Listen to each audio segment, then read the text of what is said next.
A cryptic list with remarks on her stellar career was marked in. Diane Keaton had vowed never to see the red names of men again. A few were when she ventured to defend them. She was betrayed by stars.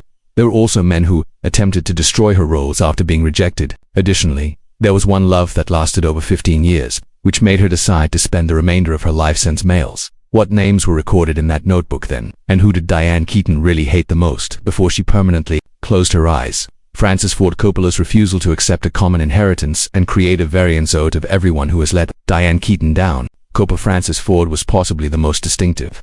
Her heart wasn't broken by him. He questioned her trust in art, which was her greatest conviction. Their narrative ended in 1971. At the age of 32, Coppola was regarded as following the success of The Rain People and his Oscar-winning screenplay for Patton. He became a wonderkind director. Above all gave him the task of adapting The Godfather, a mafia book that the studio first considered similarly simple amusement. At the same time, 25-year-old Diane Keaton had recently departed Broadway after Play It Against Sam, which featured Hollywood unknown Woody Allen. After looking at Cotton's casting file, producer Robert Evans informed Vanity she doesn't resemble anyone in the mafia world. Said Fair, she appears to be Anne Bronk's artist lost, but Coppola recognized something in Keaton that others didn't. A sensitive mind, the trait he desired in Adams, the soldier lady who was still human enough to adore Michael Corleone. It was because I picked her because she was unique. In a 1972 interview, Coppola stated with the Times of New York The Godfather's popularity in 1972 changed their lives in two ways. The movie became an Oscar winner and a cultural symbol in America. Coppola rose to fame while Diane Keaton shot to fame, among the best filmmakers in history. However, in the background, flaws in their relationship started to develop. By 1974, when The Godfather Part 2 was released, Coppola had become a compulsive perfectionist. Keaton was forced to repeat dozens of times in the same scene. Diane, a crew worker, told The Village Voice, frequently sobbed while driving, and Francis shouted from his walkie-talkie, "Do it, once more." "She's not cold enough," Keaton said in an interview with New York Magazine in 1975. Acknowledged, "I was terrified of Francis's. He was excessively passionate. It all seemed like a matter of life and death."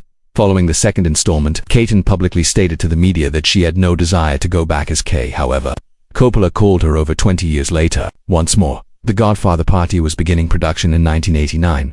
Above asked for a spectacular send-off, but Coppola needed the movie's success to save in 1982.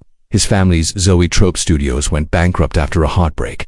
Financially, it failed. In a handwritten 4-page letter addressed to Keaton, Coppola at K cannot be finished by anyone else. "I was moved by Corleone's narrative, but you sincerely, Diane, consented to come back." However, what transpired next transformed the filming into the 1990 production, which was filmed in Rome and New York, was frantic. Winona Ryder, an actress, was first cast as Michael's daughter. Mary Corleone abruptly left the Savoy Hotel at the last minute because of fatigue. Rome, in a hurry. Coppola substituted his daughter, Sofia Coppola, 19, for her. Hollywood was taken aback by the decision. LA Times, December 11, 1990, with the title, "Coppola Jeopardizes His Family's Heritage." A few crew members recalled Cotton's worry. According to one, Francis refused to listen to Diane's advice to find someone else. She said nothing and concentrated on completing her scenes. Coppola was under a lot of pressure from Paramount as expenses surpassed $55 million. Keaton observed the mood becoming more tense. In Sicily, the scene at Teatro Massimo Palermo took 12 many hours to shoot during night. Like a general on the battlefield, Francis battled. "I respected him, but I was also afraid of him." Keaton later stated, "The Godfather Part 3's December 1990 release drew criticism from Divided.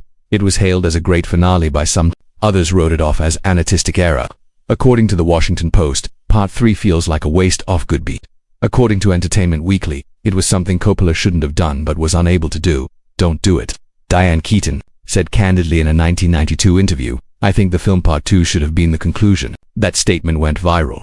Part 3 felt like a love letter sent to late Hollywood in a few days. When Coppola heard that, he became enraged.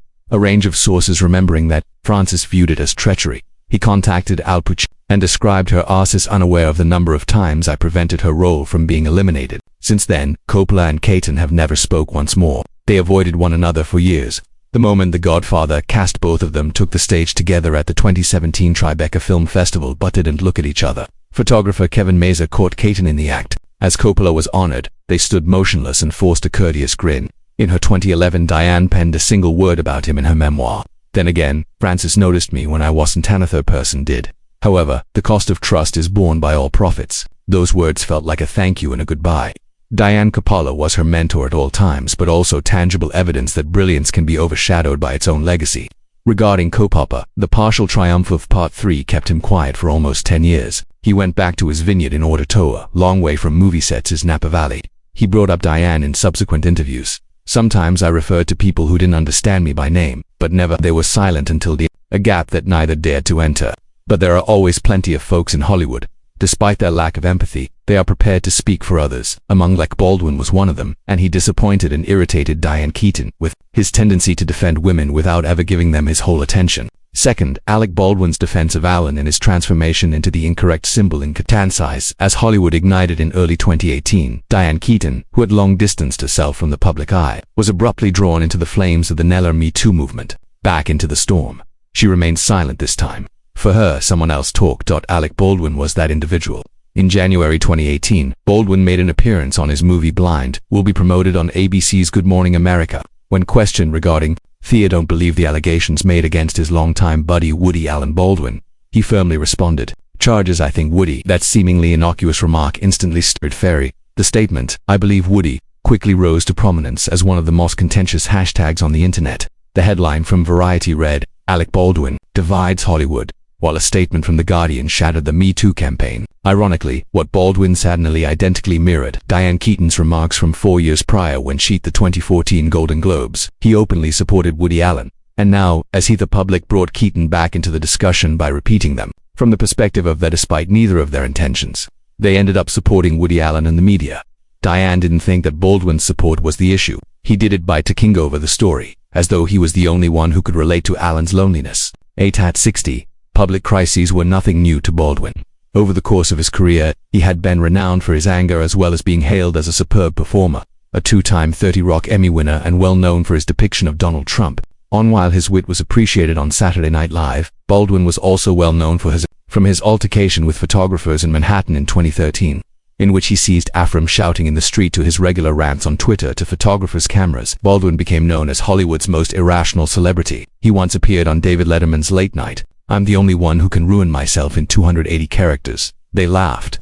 Days later, the social media community went crazy in support of Woody Allen, Greta Gerwig and other young celebrities Rebecca Hall, Timothy Chalamet and others who have collaborated with Allen publicly apologized for their work with him and promised to support advocacy organizations with their earnings. But Baldwin willing to give up. "Sometimes the crowd doesn't want truth," he tweeted. "They simply want someone to place the blame on." That post sparked even more criticism.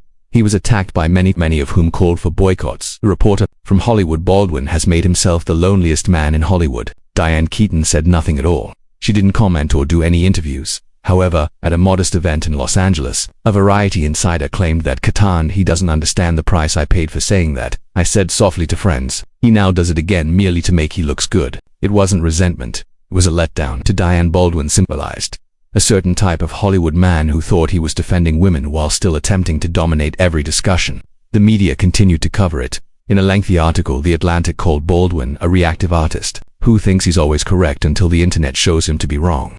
CNN joked, "If there were a dinner party in Hollywood, Alec Baldwin would be the one who requests Beth to hold the microphone and convey the story."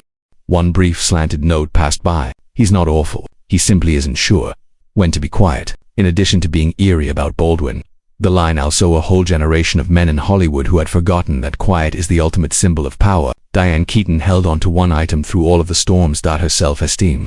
However, the biggest obstacle she faced later in life didn't come from the men of her generation. It originated with a younger director who once said that Diane Keaton stood on the antithesis of history. 3. Judge A. Patton. The older idols are judged by the younger generation. Hollywood was going through its most significant change since the beginning of 2018, the heyday. Suddenly, once respected names became historical markers, and a long-silent business was now compelled to speak up.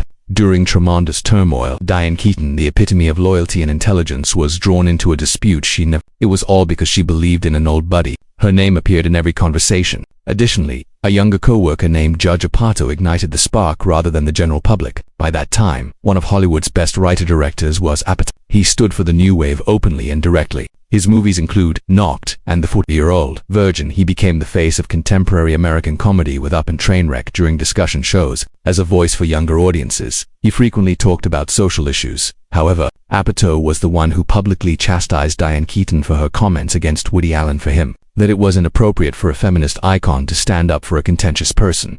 He described it on social media as a sign of antiquated mentality that Hollywood needs to get over. His remarks caused the community of artists. Some commended his bravery. Others denounced him for disparaging a 70-year-old actress who helped women for centuries. Apollo's own history was soon questioned. He had long been accused by critics of narratives that are centered on men. Manola Daris, the critic for the New York Times, in 2007 claimed that the story of Knocked Up was about guys growing up, while women just make that growth possible. By Funny People in 2009, that his tendency to use female characters as mirrors for male reflection was once again brought to light by The Guardian.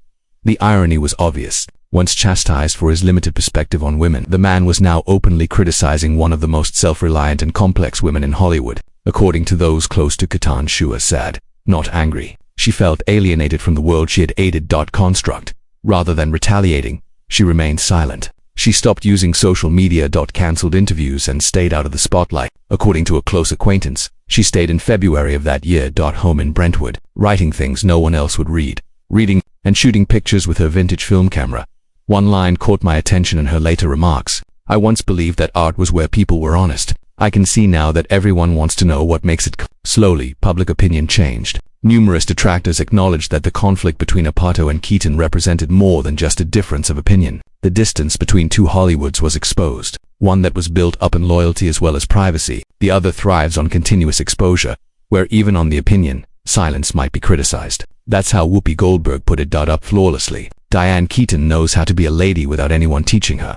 She herself contributed to the creation of that definition. The clamor eventually subsided. Apatow ceased her remarks, while Keaton remained silent. However, the incidents rolled a sea change. It demonstrated that the ambiguity of the past was no longer acceptable in Hollywood. Each and every phrase, each belief was now scrutinized through the lens of the present. 3 years later, Apatow made a comeback with a softer, more introspective film called The King of Staten Island. Many viewed it as his method of introspection. Meanwhile, Keaton had virtually stopped appearing in public. Life. She only made a few appearances at memorials and photographic exhibits after 2019. For previous acquaintances, one line in her last notebooks mentioned the globe at the time. Changed too quickly. At least I never lost sight of who I was. Even if I did slow down. Diane Keaton and Judge Apatow's altercation ended in silence, although it provided insight into the past traumas she had endured throughout her life. Because prior to the public disputes, the Al Pacino was the one who had most seriously wounded Keaton's feelings. The affection that lasted for almost 20 years, for Al Pacino, a love devoid of marital commitment dispute. If there had ever been a romantic tale in the relationship between Diane Keaton and Al Pacino, was a moment in Hollywood history that viewers would never forget. Silent and like the two private souls. It was scandal-free but lasted for almost 20 years. In the middle of it, it all started on the New York set of The Godfather in 1971. Francis Ford Coppola was using a camera, panning and hundreds of extras to film the wedding scene that opened the film. Throughout the Italian-style meal, Keaton, a Californian woman of 25 with exceptionalities and a conversational style, had recently been cast as Kay Adams, the kind Michael Corleone's cold-blooded wife. Pacino, a little-known theater performer from the Bronx, had a look so intense that Keaton saw him right away. In a 1978, Diane stated in the Esquire interview, "When I first saw Al, I thought, he's really different from anyone I've ever met, I swear. He was charming and enigmatic but far away." Filming continued late into the night, so I suppose that was the issue. The cast frequently ate at Aliens, an artist hotspot in Manhattan. It was the two started having brief chats there before meeting late at night. No one knew when they started. Vanity Fair journalist Maureen Orth wrote, "Dating. They only knew that Pacino conversed with Diane exclusively during the shoot following The Godfather's 1972 debut and subsequent global success. Fans loved Kay and Michael as a couple on TV. As the journalist started in 1977, People magazine speculated that the affair had leaked off-screen, asking, "Are there real-life reenactment of the Corleone love story?" They both sidestepped the query. During interviews, smiled politely. Throughout the 1970s, their relationship was characterized by both reunions and breakups. Detesting commitment, Pacino has confided in friends that he hated marriage like a burden. At the height of her success with Annie Hall, Keaton was in her 30s, started to want for security. She once waited 2 years. A buddy told Vanity Fair. It wasn't the only occasion Keaton spent evenings at Chateau Marmont listening to Al declare that he didn't think marriage was possible. "Pacino is the reason I sobbed." As Pacino immersed himself in Scarface in 1983, he vanished from her existence. No one answered the phones. No letters were opened. Pacino remained in New York while Keaton returned to Los Angeles. a reciprocal according to a friend. Keaton came to adore a man who was constantly acting, even when no cameras were rolling. The last pivotal moment occurred in 1990 at the Lost The Godfather Part 3 premiered in Los Angeles, and Keaton showed up by himself wearing a white gown by Ralph Lauren. Pacino arrived with director Lyndall Hobbs, his new lover. Almost 20 years younger. As the cameras flashed, photographer Rangalella caught them as they passed one another without saying hello. Later, Entertainment Weekly referred to it as the coldest moment ever on the red carpet. According to insiders, months prior, Keaton had gave Pacino the ultimatum, get married or break up. After remaining silent, he vanished. Following the split, tabloids remained fascinated by Pacino's life. He had a daughter named Julie Marie in 1992. With John Tarrant, an acting coach. He fathered twins with actress Beverly in 2001. In between his difficult parts in The Insider and Heat, Donnie Brasco, he was labeled the last lonely soul of vintage Hollywood by the media. Meanwhile, Keaton decided on quiet. She didn't get married. She adopted 2 kids in 1996 and concentrated on taking pictures. During an interview with Oprah Winfrey in 2005, Keaton gave a gentle smile. I loved Al for so long that I lost who I was. The crowd went quiet. It wasn't just about love, but about a time in Hollywood when artists gave their all to their love with their hearts, but they were never able to remain together. Later, her family disclosed that among the documents on her desk was a wrote line in dark ink by hand. He never belonged to me and he never belonged to anybody. That one phrase perfectly captured Al Pacino's personality as a talented, captivating man will always be by himself in his own world. 5. Nicholson, Jack. From distaste to an ego conflict. In the glamorous world of Hollywood in the 1980s, nobody was as charming as Jack Nicholson in fame. He was the epitome of defiance, a wild charm that was tinted with. Conversely, Diane Keaton stood for the opposite, elegant, discreet, scandal-free and free of parties. However, fate threw them together, and the experience was so profound that even listening to Jack's name might alter her facial expression. In 1978, they met for the first time at a Beverly Hills Oscar after-party. Nicholson showed up with Angelica Houston, his longtime lover. The producer Robert Evans remembered Jack coming up to Diane with a drink in his hand and a half smile. Diane, you're stunning. Would you like to dance? After glancing at Houston, Keaton answered, I avoid dancing with males who are already with someone else. The scathing reply silenced space for a second.